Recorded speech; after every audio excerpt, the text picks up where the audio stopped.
Hi, this is Brian with redman.com, and I wanted to do a update to my original review on the Motorola Droid. Had a lot of very nice, loving comments on the first one. Thought I would touch on some of those, touch on some updates that I have, and let you guys all know that I do not hate Android. I love Android. The problem I have is the shell that the Android operating 2.0 software is in, okay? So all you guys thinking, well, fuck you, iPhone fanboy and stuff like that. Look, I'm not getting paid by Apple. I'm not getting paid by AT&T. I am just a guy that bought a phone, and I'm telling you an honest review. The difference between me and most reviewers are that they get sent phones that they test out. They use it for a couple weeks or a week or whatever, then they send the phone back. They have a box of phones they have to go through. I'm a little bit more detailed and a little bit coming from I bought the phone. I'm telling you the honest truth about the phone. Okay? I pay the monthly fees for everything. I'm doing everything that you would do as a consumer if you buy this phone, not like a reviewer. Uh, Also, one of the biggest things that I hate personally, and that's why my reviews are a little bit more blunt and stuff like that, is when a friend buys a phone. This has happened to me before. A friend buys a phone and says it's the greatest shit ever, and then you get it and you're like, whoa, what? No threaded texting. Wait, why didn't you tell me that? Blah, blah, blah, blah, blah. So I'm kind of doing this so you guys know. So if you guys spent your hard-earned money, or if you robbed a bank and you want to spend some of that money, so when you get it, you will not be like, why didn't you tell me about this? Why didn't you tell me about this? So let's go through it, okay? First, let's talk about the camera. The camera is a huge problem. Verizon already knows about it. They have a firmware update like in December sometime or next couple weeks that will fix the camera. I tried to take outside here in this lighting a photo, and it took me 10 times to focus on my arm. I had my hand like this, and I was taking a photo, and it kept on giving me the red box of death, which is me saying that it can't focus. So they know about it. It's going to be fixed. When it does take photos, though, the quality is great. It's better than the iPhone's quality. The video quality is way better than the iPhone quality, and in my review, I even said that the video quality is amazing. And this is a good example, too, is that I think it's called, I forget one of the reviewers, something Buffalo or something like that, said that the video quality was horrible. That's a good example. What is he talking about? That's one of the best video on a phone I've ever seen. Okay, now let's go into the keyboard. Now, I bought this phone for two reasons. Android 2.0, which I wanted to jump on the Android bandwagon. I think hopefully it rises and beats the iPhone and makes the iPhone cry. I want Android to win. I'm a huge Google user. Everything I do is Google. So I jumped in on Android 2.0. Android 2.0 is pretty good. In my review, I said it was pretty good. There's problems with it that I hope gets fixed, but it's a brand new operating system, and I do think we're all beta testing it. That doesn't change. Keyboard. Now, if you ever use an HTC Pro Touch Duo 2 or whatever, you check out their keyboard. It's fucking great. I could type on that all day. It's one of the best keyboards in the business, right? Too bad it's Windows 6.5. I don't want to go there. I'm not a Windows mobile user at all. Android blows Windows Mobile up, in my opinion. But anyways, that's an awesome keyboard. Great example. I bought this phone for a keyboard. That's one of the main reasons I bought this instead of the Aris.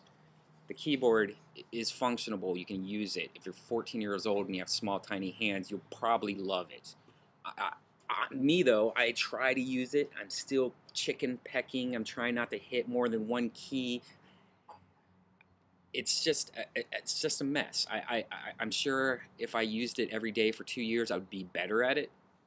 But it's still crampy. You have to put your thumb over this useless directional key, and it's just not fun. I'm using the on-screen keyboard more, which I actually don't have a problem with. I think the on-screen keyboard is pretty great, and with a widget or a theme called Better Keyboard, or application Better Keyboard, it's even better. It's not that bad. You know, the iPhone and the on-screen keyboard on the iPhone and this one, this has like words that come up, like if you're trying to spell because, and it tells you all the different words that you might be trying to spell. That's better than the iPhone. But the actual response and when you're hitting the keys, I think it's still better on the iPhone. But still, this has a great on-screen on-screen keyboard in my opinion. I think it's great. I use it more than the actual physical keyboard, which is a problem because I bought this for the physical keyboard. So I'll probably end up returning it because there's rumors that HTC is about to release a phone in December on Verizon. That's just all rumor. But if that's true and HTC is going to release a phone that might have a keyboard, I'm jumping all over that.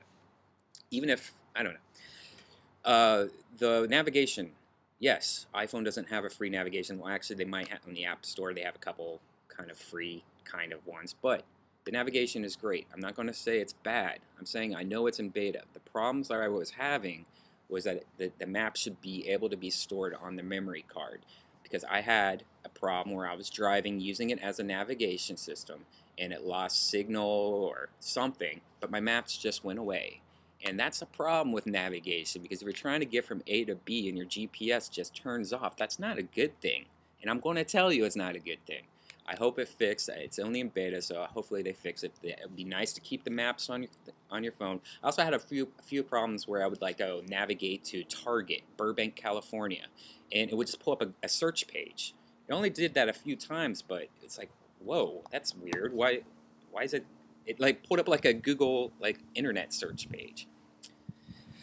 It doesn't do that anymore though. It only did that at the beginning, so it's kind of weird. So anyways, yeah, it's buggy. Whatever. It's free. Whatever. It's not. Don't rely on it. If you're going cross country, you might run into some problems. Hopefully that will be fixed.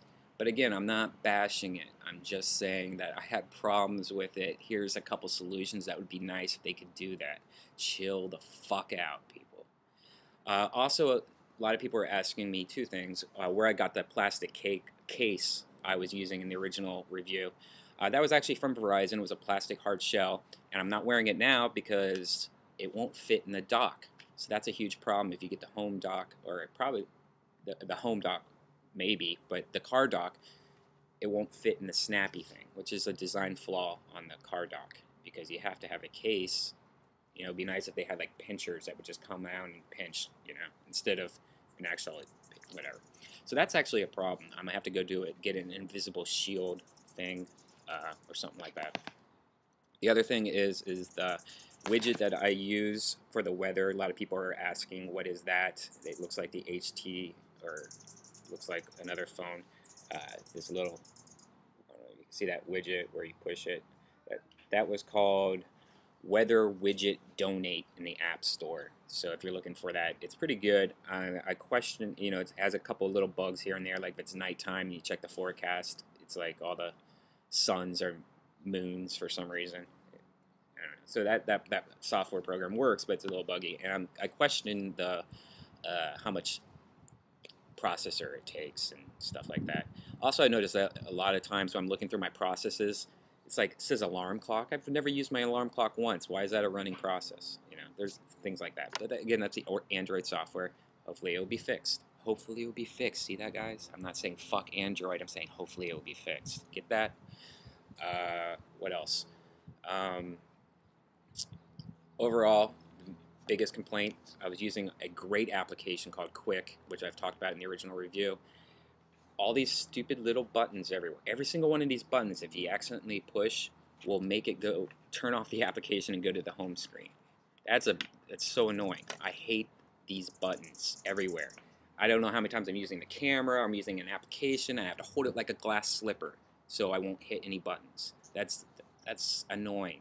I'm sure, hopefully there's an application somewhere I haven't found yet that lets me turn off those buttons, you know? I don't know. I'm sure there's an application for that. That's just another thing. So guys, I just wanted to make this video to answer some of the questions that keep on coming, like I'm an Apple fanboy and blah, blah, blah. Did I even tell, oh, the other one last thing is when you're making a phone call and the screen turns black, and that's a bug, all right? Use your Google phone to Google search that. I'll let, you know, I try to end a call and the screen won't turn back on. I try hitting the power button, I try hitting all the buttons and it won't turn back on. All right, that's not supposed to happen. That's a bug. If you Google search phone call screen turn off, turn on, whatever, you'll find other people with the same problem. The iPhone does have a end call key. It's on the top. It's the power button. If you're in a phone call, you could either hit end call on the screen or on the top. It also had the problems where you go like that and the screen wouldn't turn back on previous iPhones. they fixed it now. But at least they have a phone thing. All I'm saying is they need to fix that. Chill out, people. Relax. Anyways, I just wanted to make this video to respond to you guys. And thanks for all the love and hate. Please leave more love and hate below. I'll try to respond. Chill out, everyone. This is Brian with redband.com. Check out my website. I just redid it. And if you work for a company and want to send me a phone, I'll review it.